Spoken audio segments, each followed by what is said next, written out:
Hi, this is Priya. Welcome to Direct News. I news 2026 calendar ఆవిష్కరించడం అనేది చాలా సంతోషకరమైన విషయం. నా పేరు కారింగుల అంజన్ గౌడ్, జర్నలిస్ట్ సంఘం రాష్ట్ర నాయకుడు.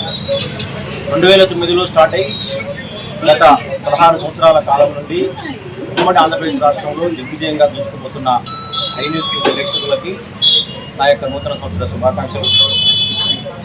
అదేవిధంగా రాబో కాలంలో మరింత వేగంగా ప్రజాబాహుల్యంలోకి వెళ్ళాలని